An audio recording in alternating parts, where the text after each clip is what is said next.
네, 오늘은 요한계시록 8번째 시간입니다. 요한계시록 2장 13절에서 16절 말씀까지 나의 이름을 붙들라라는 제목으로 우리가 성경 공부를 시작하도록 하겠습니다. 자, 주님께서는 계속 페르가모스 교회에 말씀을 하고 계시는데요. 계시록 2장 13절 말씀 보시면요. 나는 너의 행위들과 내가 거하는 곳 바로 사탄의 자리가 있는 곳을 아노라. 자, 페르가모스 교회에는 사탄의 자리가 있다고 합니다. 그런즉 너는 나의 이름을 굳게 붙들고 있으며 나의 믿음을 부인하지 않았으니 바로 안티바스가 나의 신실한 순교자가 된 그날들에 그리하였도다. 이는 너희 가운데 사탄이 거하는 곳에서 살해당한 자라. 이렇게 말씀하셨습니다. 자, 이제 역사적인 면에서 페르가모스 교회는 언젠가 한번 좀 알아보겠습니다. 먼저 페르가모스라는 이름은요, 숱한 결혼이라는 겁니다. 숱한 결혼, 결혼을 많이 한 그러한 창녀와 같은 그러한 곳이다. 이곳은요, 교회 역사를 봤을 때 주후 325년부터 500년까지의 그 기간에 있는 그러한 교회로 봅니다. 교회사로. 이때가 바로 이제 콘스탄틴 제제가 기독교를 국교로 선언한 이후에 로마 카톨릭이 등장을 합니다. 그리고 바로 중세 암흑 시대로 이제 열리게 되는 거죠. 이때를 말합니다. 그래서 이때 교회는요, 세상과 연합하고요, 세상과 결합하고 이교도의 모든 풍습들을 교회 안으로 들어와서 혼합시키는 그러한 아주 음녀와 같은 교회였습니다. 주님께서 말씀하셨습니다. 나는 너의 행위들과 내가 거하는 곳 바로 사탄의 자리가 있는 곳을 아노라 라고 하셨습니다. 주님께서 페르가모스 교회의 행위를 안다고 하셨습니다. 그러면 페르가모스의 그 교회의 행위는 무엇이었을까요? 바로 그 다음 절에 나옵니다. 주의 이름을 굳게 붙잡고 주님을 부인하지 않고 순교자가 나왔다는 겁니다. 자, 그런데 순교자가 나오는 그 교회에 바로 그 교회의 사탄의 자리, 사탄이 거하는 곳에 그 교회가 위치하고 있다는 겁니다. 여러분, 이 세상 지금 이때도 마찬가지입니다. 오늘날 교회들이 숭배하는 이 여신 사상이 있죠. 세미라미스, 마리아상. 이게 다 그때 들어온 겁니다. 크리스마스, 이거 동지 축제일, 이교도의 축제입니다. 그때 들어왔습니다. 담무스의 부활이라고 하는 부활절, 그때 들어왔습니다. 자, 묵주를 손에 감고 있고요. 제사장이라고 높임을 받고 있고요. 또 담무스의 동정녀 탄생 등을 계속 기리는 이 모든 이교도들의 종교의 풍습들이 바로 이 페르가모스 시대 때에 바로 그 사탄의 자리, 이교도의 신전, 이곳을 통해서 다 들어왔다는 것입니다. 여러분, 현재 교회도 과거에 들어왔던 그러한 역사적인 종교의 폐행에 답습해서 계속적으로 하나님을 경배하는 데 우상을 도입하고 있습니다. 가운을 입는다든지 제사장처럼 말이죠. 또 발람의 교리, 또 이교도들에 대한 풍속, 이런 것들이 지금 교회 내에서 만연하고 있습니다. 그걸로 예배를 드린다고 하는 거예요. 그러니까 주님께서 우리에게 말씀하셨습니다. 결코 그것으로 예배를 드리는 것이 아니다. 요한복음 4장 24절에 하나님께서는 한 영이시니 그분께 경배하는 자들은 반드시 영과 진리 안에서 그분께 경배해야 하느니라. 그 어떤 종교적인 풍습이나 우상들로서는 하나님을 예배할 수 없다. 오직 영과 진리 안에서, 영과 진리 안에서만 경배를 드려야 한다라고 주님께서 말씀하셨습니다. 여러분, 그런 와중에도 페르가모스 교회에서는요, 주 예수 그리스도의 이름을 굳게 붙잡았습니다. 아주 칭찬받을 일입니다. 바로 거기서 안티파스라는 신실한 순교자가 나왔지요. 이토록 페르가모스 교회는요, 그 엄청난 이교도적인 그런 풍속 속에서도 믿음을 부인하지 않았다는 것입니다. 이것을 주님께서 그 페르가모스 교회를 칭찬했던 것입니다. 여러분, 생각해 보십시오. 교회 주변에 우상들이 가득하고 신전들이 가득했을 때 그 성도들은 바로 그 이교도들에 의해서 죽임을 당했습니다. 그럼에도 불구하고 그 교회는 그런 환경에 전혀 굴복하지 않았습니다. 저희 교회 주변에도 보게 되면요, 미신집, 점집, 전도하다 보면 그런 데가 상당히 많이 있습니다. 네, 참으로 안타까운 일입니다. 여러분, 항상 주님께서는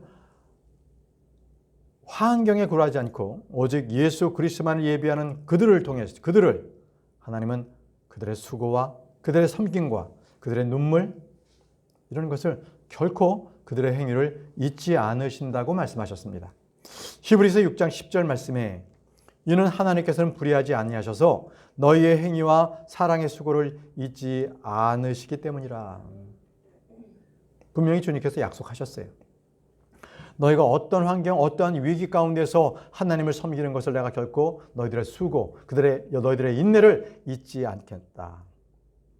그곳에서 너희들의 행위를 올바르게 행하는 것을 나는 결코 잊지 않겠다고 주님 말씀하셨습니다.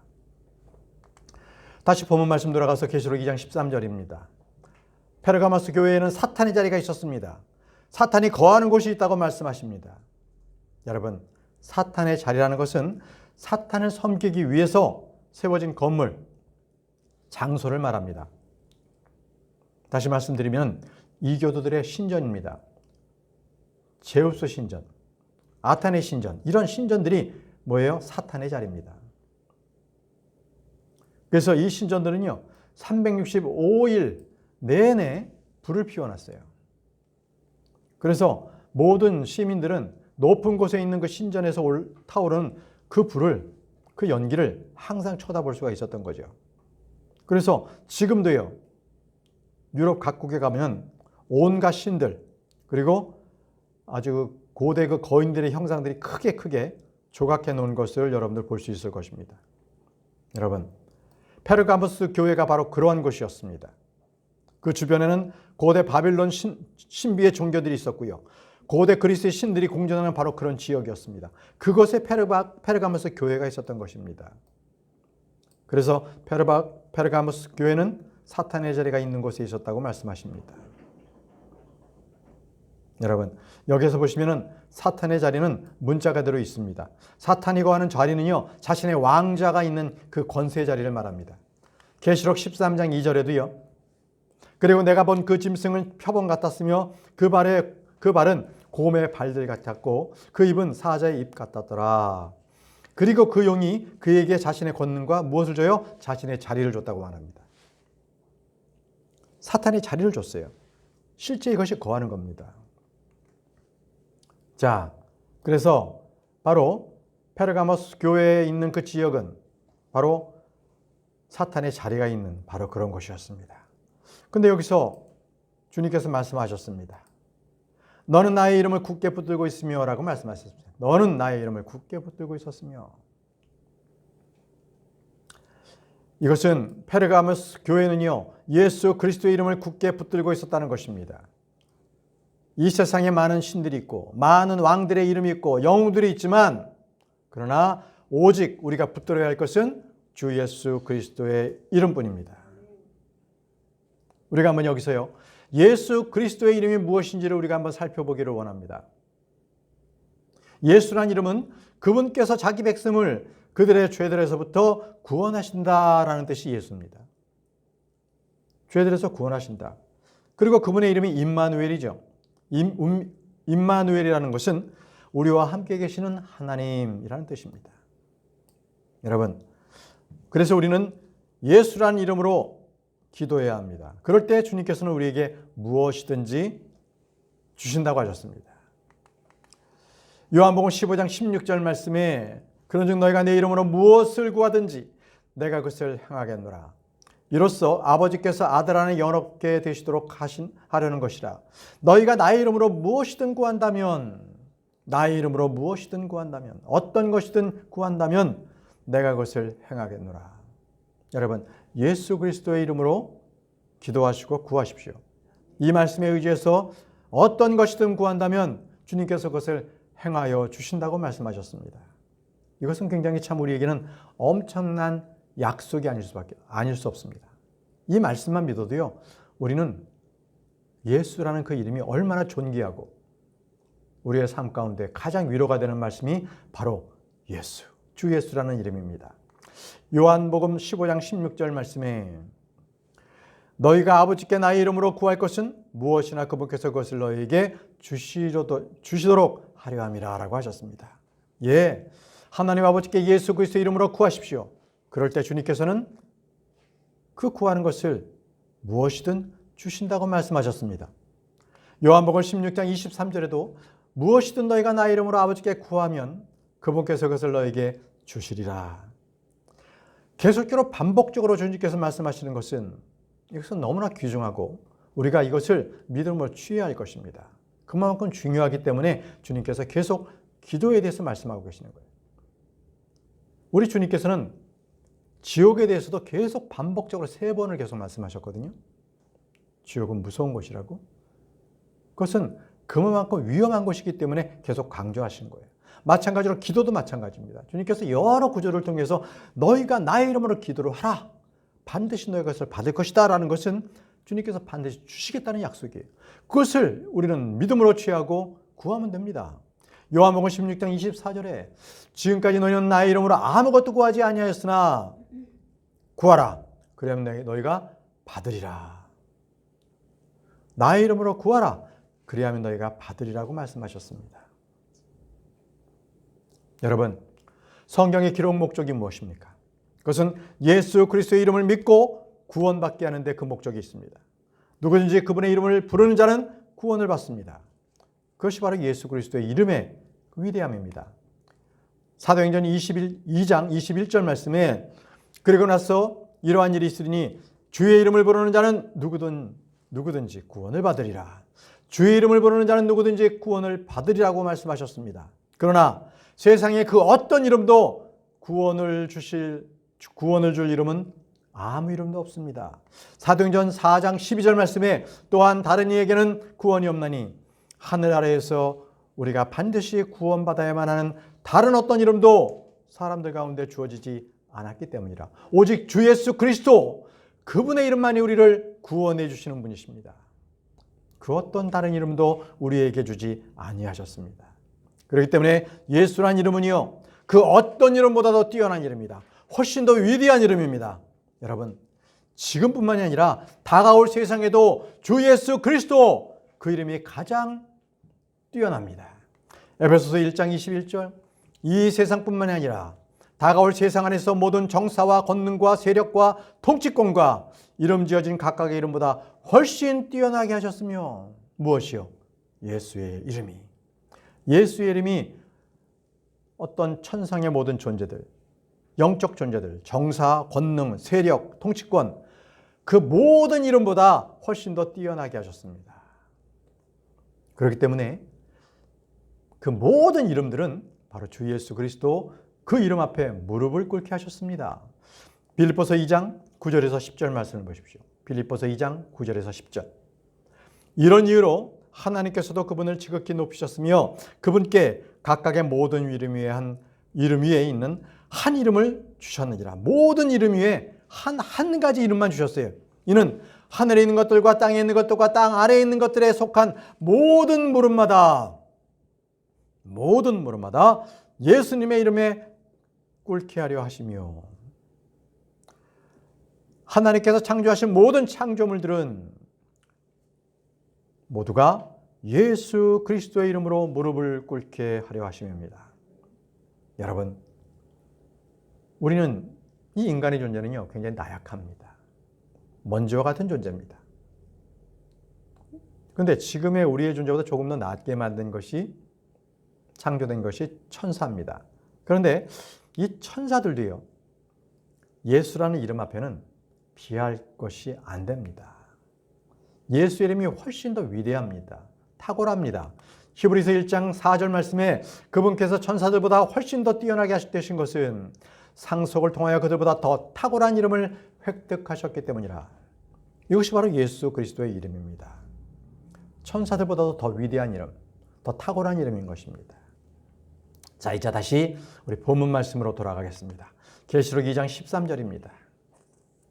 여기 보시면 안티파스가 나의 신실한 순교자가 된 그날들에 그리하였다라고 말씀하셨습니다. 예, 페르가모스 교회는요 주 예수 그리스도 이름을 신실하게 붙잡았습니다. 그렇기 때문에 그들은요 이 교도들에 의해서 순교를 당한 자들이 나왔습니다. 바로 안티파스가 그랬습니다. 그는 주님의 신실한 순교자가 되어 죽임을 당했습니다. 그런데 그가 어디서 죽었나요? 그는 너희 가운데 사탄이 거하는 곳에서 살해당했다고 했습니다. 사탄이 거하는 곳 아까 우리 배웠죠. 신전, 회당 이런 데에서 바로 사탄이 거하는 곳입니다. 바로 이곳에서 바로 순교를 당한 것입니다.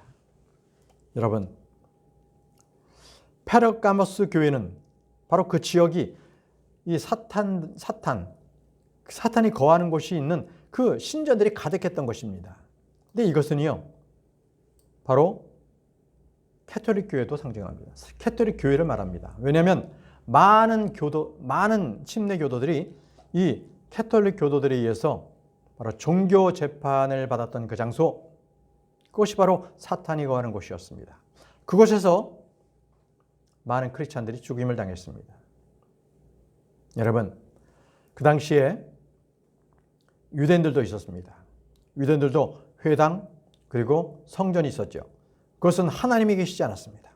그것은 사탄이 거하는 곳에 불과했습니다. 왜? 유대인들은요, 그렇기 때문에 크리스찬들을 잡아 죽였기 때문에 그렇습니다. 자, 여러분 다시 본문 말씀 보십시오. 사탄이 거하는 곳, 내가 거하는 곳, 바로 사탄이 거하는 곳이라고 말씀하고 있습니다.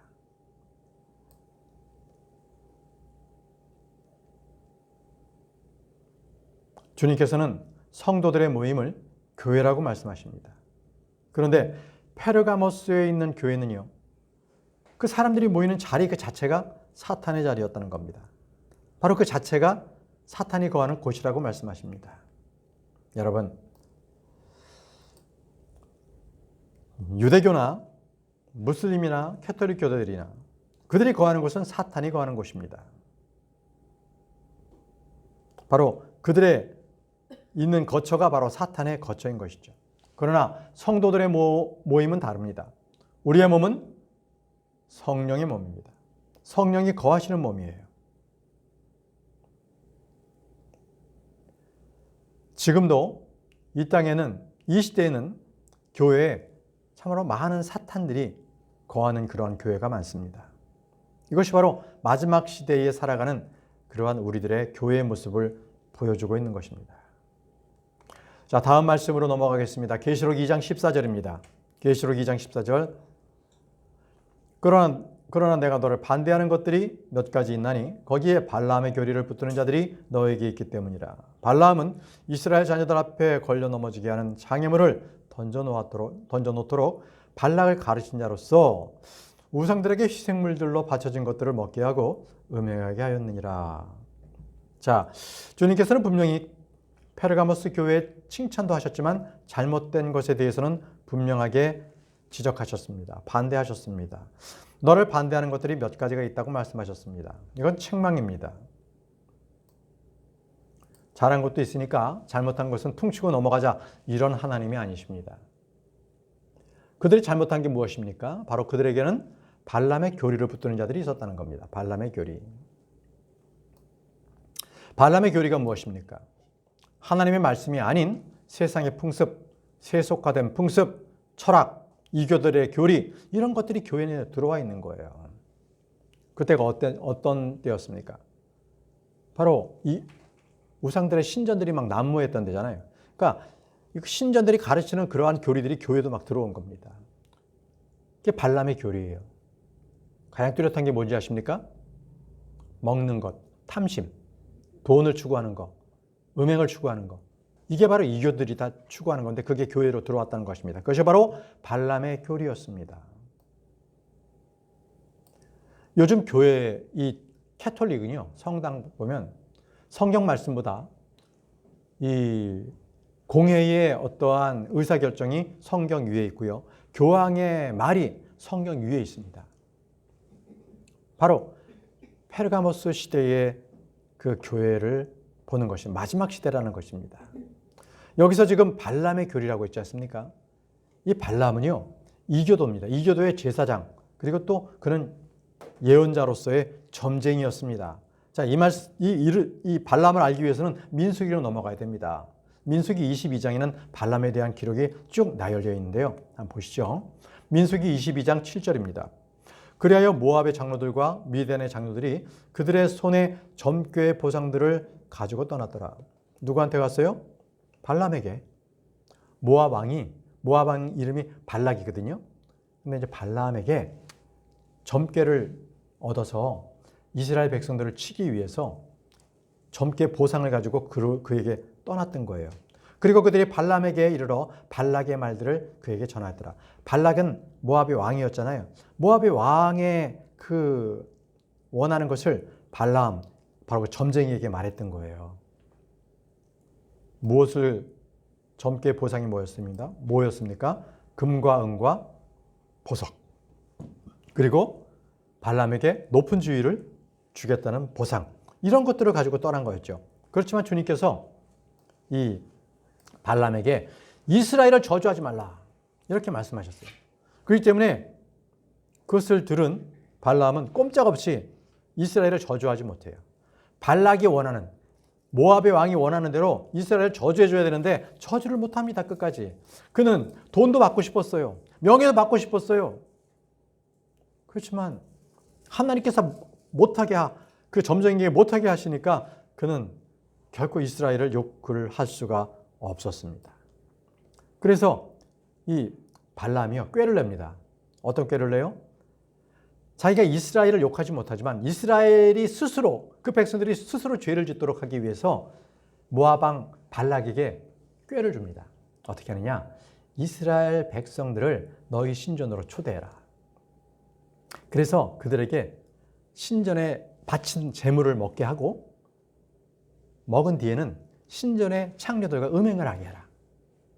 그렇게 해서 꾀를 넘겨주는 거예요. 그게 바로 민수기 22장부터 쭉 나오는 그런 말입니다. 그래서 이스라엘 백성들이 시팀이라는 장소에서, 그 신전이 있었던 장소인데 거기에서 모압의 딸들과 행음하기 시작해요. 모압의 딸들은 신전의 창녀를 얘기합니다. 이교도들의 그 신전은요, 제물 들여서 거기서 먹고 마시고 하고 끝에는 거기에서 있는 신전의 여자들하고 행음을 하는 거예요. 그게 그들의 순서였습니다. 민수기 25장 1절. 이후에 이스라엘이 시팀 가운데 거하였는데 백성이 모압의 딸들과 더불어 행음하기 시작하였더라. 그들의 신전에 가서 얻어먹고 거나게 취해서 그 다음에는 모압의 딸들하고 행음하기 시작했던 것입니다. 이스라엘 백성들은요, 모압 사람들의 꾀에 완전히 넘어간 거죠. 그들은 그 신전에 가서 먹고 마시고 절하고 그렇게 했습니다. 2절 보세요. 민수기 25장 2절.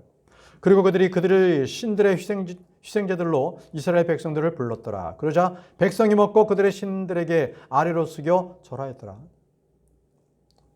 우상을 숭배하지 말라고 주님께서 그렇게 말씀하셨는데 이스라엘은 까맣게 잊어버렸어요. 그래서 희생제물을 드린 그 음식을 먹고 그들의 신에 절을 하고 맙니다. 우상 숭배라고 한 겁니다. 자, 이래서 이 사건으로 주님께서 분노하셨어요. 그리고 2만 4천 명을 죽이십니다. 민수기 25장 3절과 9절입니다. 그래야 이스라엘이 스스로 바알브올에게 가담하였더라. 이에 주의 분노가 이스라엘을 대적하여 타올랐더라. 그리하여 그 재앙으로 죽은 자들이 2만 4천 명이었더라. 이 바알브올이 바로 모압의 신이었습니다. 신 중에 하나였어요.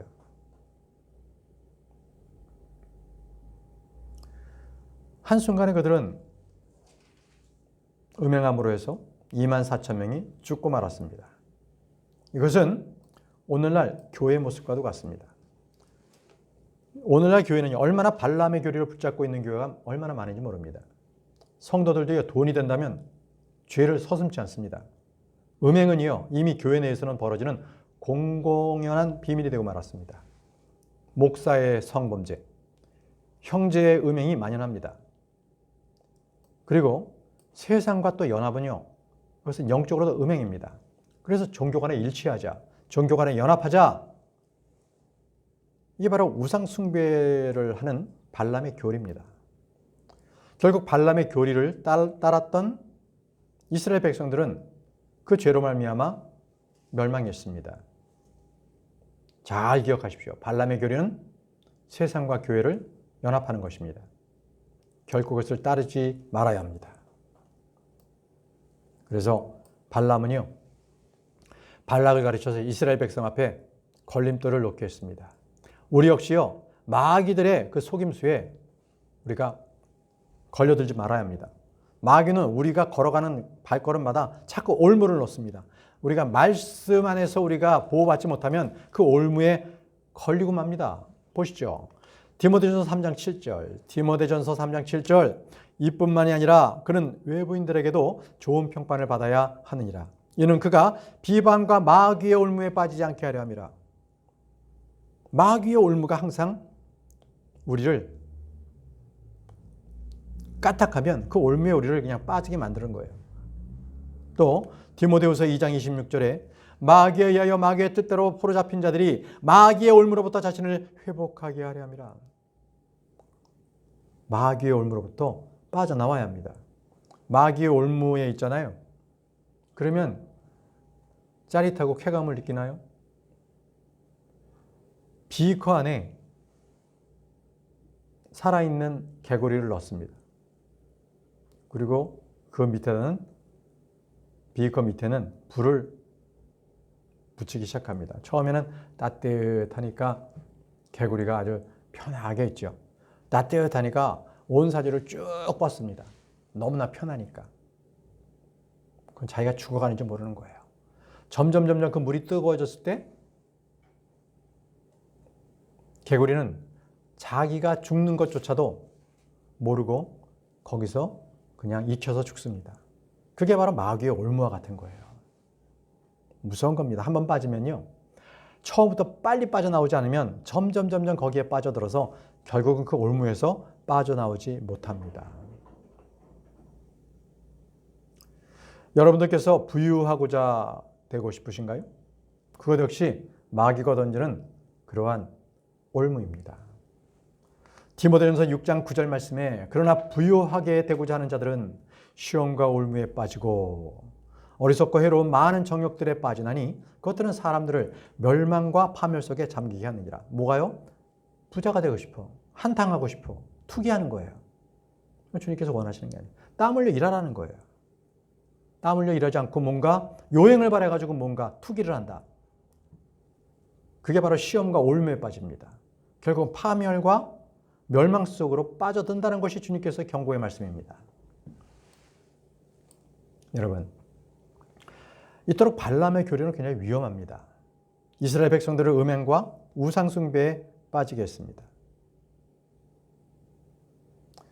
이스라엘 백성이 처음에 신전에 가서 그들의 또 다른 모습을 보고 뭔가 재밌어 했겠죠. 그리고 그것에서부터 나오는 제사드린 음식을 먹으면서 배불렀겠죠. 그리고 나서 배가 부르니까 더 이상 피하지 못하고 음행까지 하게 됩니다. 이것이 바로 신약 성경에서 말씀하시는 발람의 교리, 발람의 길, 발람의 오류입니다. 이것에 대해 주님께서 계속적으로 경고를 하고 계십니다. 그렇기 때문에 발람의 길은요, 옳은 길을 저버린다. 그리고 불의의 대가를 사랑한다. 이것이 바로 발람의 교리입니다. 우리는 이것을 정말 두려울 정도로 마음속에 이것을 사무치게 기록해놔야 합니다. 베드로후서 2장 15절, 베드로후서 2장 15절. 그들은 옳은 길들을 저버렸고 길을 이탈하였으며 보솔의 아들 발람의 길을 따르고 있는데 그는 불의의 대가를 사랑하였느니라. 불의의 대가를 사랑했어요. 발람의 길이라는 것은 내가 노력하지 않고 어떻게 하든지 이득을 취하려고 하는 것. 죄를 지어도 거기에 대해서 전혀 관심 두지 않고 그냥 죄를 지어버리는 것. 이겁니다. 그렇기 때문에 발람의 과오는요, 탐욕. 결국 내 탐욕을 쫓아 달려가는 것은 달려가는 것이라고 말씀하십니다. 유다서 1장 11절 말씀. 그들에게 화가 있기를 바라노라. 이는 그들이 카인의 길로 갔고 발람의 과오를 따라 보상을 누리고 탐욕스럽게 달려갔으며 라고 했습니다. 발람의 과오를 따라 보상을 누리고 탐욕스럽게 달려갔다. 탐욕이 뭡니까? 우상숭배입니다. 우상숭배를 따라갔다는 것입니다. 골로새 3장 5절. 탐심은 우상숭배니라. 여러분, 오늘 우리가 발람의 교리에 대해서 우리가 따져봤는데요. 주의하십시오. 언제나 내 주위에는 항상 마귀의 올무가 계속 놓여 있어요. 내가 말씀에 바로 서지 않으면 그 올무에 빠집니다. 이게 바로 발람의 길입니다. 발람의 교리입니다. 발람의 오류입니다. 주의하시기 바랍니다. 그 안에 빠지면 빨리 도망쳐 나오십시오. 그 안이 뭔가 나를 채워줄 것 같고 나에게 뭔가 기쁨을 줄 것 같습니까? 그들에겐 파멸의 길뿐이 없다고 주님께서 말씀하셨습니다. 그렇지만 그에 반해서 발람의 교리는 그렇게 파멸을 가르치지만 우리 주님께서는 어떻게 가르치십니까? 무엇을 가르쳐 주십니까? 디도서를 보겠습니다. 디도서 2장 11절에서 13절에 우리 주님께서 우리에게 발람의 교리 대신 주님께서 가르쳐 주시는 것이 바로 이 말씀입니다. 이는 구원을 가져주시는 하나님의 은혜가 모든 사람들에게 나타나서 우리를 가르치십니다. 주님께서 불경건과 세상적인 정욕들을 거부하고 우리로 하여금 냉철하며 의롭고 경건하게 이 현 세상을 살게 하셨으며 그 복된 소망과 위대하신 하나님 곧 우리의 구원자 예수 그리스도의 영광스러운 나타나심을 고대하게 하셨느니라. 자, 주님께서 우리에게 가르쳐 주신 것은 딱 이겁니다. 불경건과 세상적인 정욕들을 거부해라. 그것을 따라가면 발람의 교리를 따라가는 것이다. 대신에 복된 소망을 품으라. 그 소망이 뭐예요? 예수 그리스도의 영광스러운 나타나심. 복된 소망이에요, 이게. 예수 그리스도의 영광스러운 나타나심을 고대하고 있는 것. 그것이 바로 우리에게 복된 소망을 품으라는 겁니다. 그 소망을 품고 살아가라는 것입니다.